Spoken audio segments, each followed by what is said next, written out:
Thread piping కోసం ఇలా silver colour cloth తీసుకున్నాను. థ్రెడ్ పైపింగ్ ఎలా చేయాలో చూపిస్తాను చూడండి. ఇలా స్కేల్ పెట్టేసేసి ఒక స్కేల్ మందం కట్ చేసుకుందాం. ఫస్ట్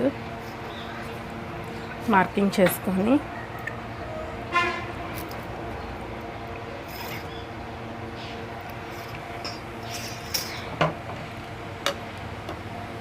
ఇలా మార్క్ చేసుకున్న విధంగా కట్ చేసుకోవాలి.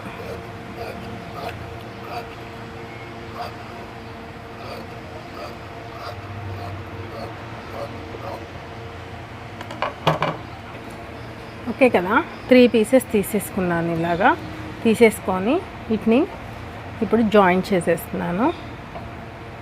అయితే థ్రెడ్ పైపింగ్స్కి ముందు వెనక అని ఏమీ ఉండదు, ఎటైనా ఓకే.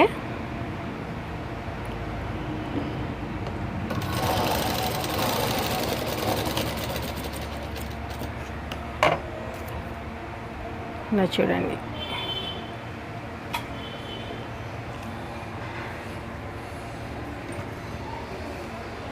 ఫస్ట్ ఎవరైనా సరే హ్యాండ్ థ్రెడ్ పైపింగ్ నేర్చుకోండి. హ్యాండ్కి చేయడం స్ట్రైట్గా, హ్యాండ్కి స్ట్రైట్గా చేసేస్తే తర్వాత ఆటోమేటిక్గా మీకు క్రాస్గా నెక్ కూడా వచ్చేస్తుంది. అయితే ఇలాగ సమానంగా తీసేసేసుకొని 3 కూడా ఇలా పెట్టేసేసి ఈ ఖర్చులు ఎటు ఉన్నాయో ఒకసారి చెక్ చేసుకొని ఆ ఖర్చులకి వెళ్ళే హోల్డ్ చేసి కట్ చేసి మడతెట్టి కుట్టడానికి ఇలా జస్ట్ పాదం మందం హోల్డ్ చేసి కుట్టుకుంటూ వచ్చేద్దాం. మొత్తం కూడా ఇలా కుట్టుకుంటూ వెళ్ళిపోవాలి.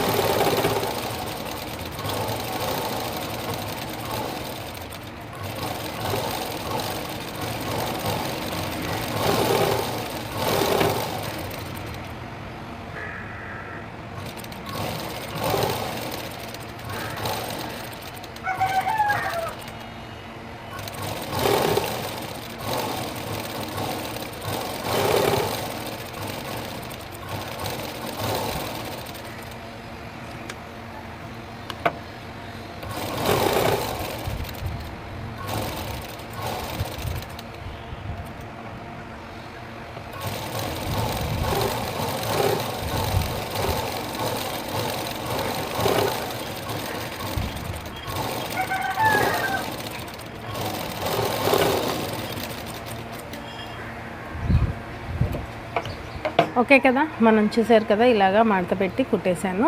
ఇప్పుడు హ్యాండ్స్ రెడీ చేసి పెట్టుకున్నాం కదా, ఆల్రెడీ గమ్ చేసేసి అతుకులు ఉంటే అతుకులు కూడా వేసేసాను. ఇప్పుడు హ్యాండ్ రెడీ చేసి పెట్టాం కదా, ఆ హ్యాండ్ మీద ఈ థ్రెడ్ పైపింగ్ పెట్టేద్దాం. ఇలా చూడండి, ఖర్చులు పైకి పెట్టేయండి. ఇలా ఖర్చులు ఉన్నాయి కదా, మొత్తం కూడా పైకి పెట్టేసేసి ఇలా మెయిన్ క్లాత్ మీద పెట్టేసేసి ఇట్లా ఒక పాదం మందం ఖర్చుతో కుట్టేయండి.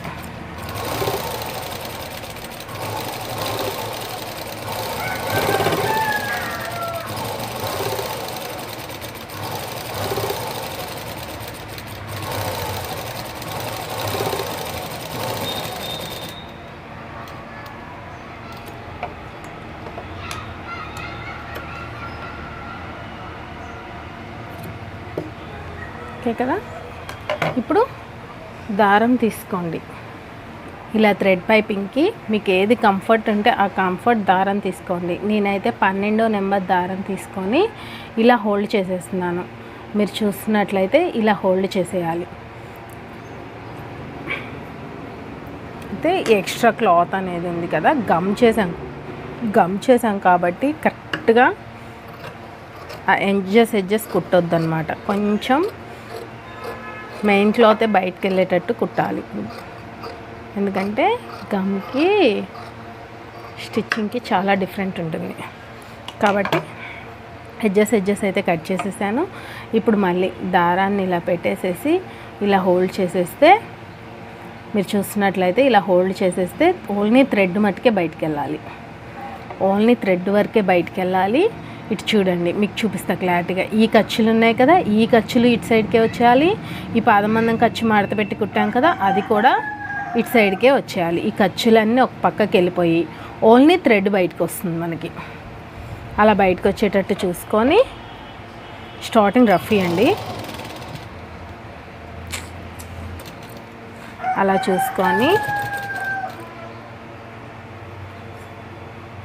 ఇలా టైట్గా లాగినట్టు పట్టుకోండి. టైట్గా లాగినట్టు పట్టుకొని దారం బయటకు ఉండాలి. ఓకేనా? ఇలాగా కుట్టుకుంటూ వెళ్ళిపోండి. మెయిన్ క్లాత్ థ్రెడ్ లాగినట్టు చేయాలి.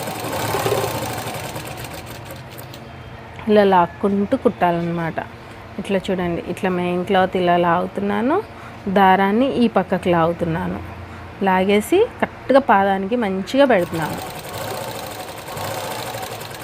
పెట్టేసి మీరు కుడుతున్నట్లయితే కుట్టు అనేది కరెక్ట్గా థ్రెడ్కి మెయిన్ క్లాత్కి మిడిల్లో పడుతూ ఉంటుంది కుట్టు. మీరు చూస్తున్నట్లయితే ఒకసారి చెక్ చేసుకోండి. కుట్టేటోళ్ళు చూస్తారు కదా మన వీడియోస్, కుడుతూ ఉంటే మీకు కూడా అర్థమైపోతుంది.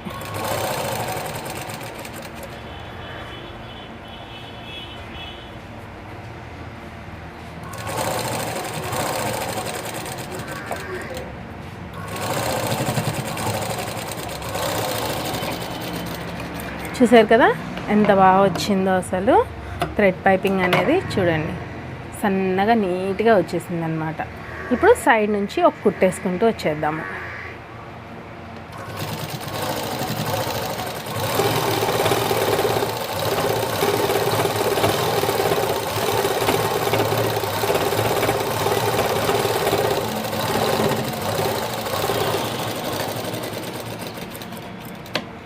అయిపోయింది, మన థ్రెడ్ పైపింగ్ అనేది కంప్లీట్ అయిపోయింది. చూసారు కదా ఎంత సన్నగా ఎంత నీట్గా వచ్చిందో. మీరు ఏది నేర్చుకోవాలైనా ఓపిక ఉండాలి, ఇంట్రెస్ట్ ఉండాలి. ఈ రెండు ఉంటేనే మీరు టైలరింగ్లో ముందుకు రాగలరు. చూడండి చాలా ఓపిక్గా నేర్చుకోండి, పర్ఫెక్ట్గా వచ్చేసింది థ్రెడ్ పైపింగ్ అనేది. ఈ థ్రెడ్ పైపింగ్ అనేది నేను క్లారిటీగా చెప్పాను అనుకుంటున్నాను. నచ్చుంటే కనుక ఒక లైక్ ఇచ్చేయండి. Thank you.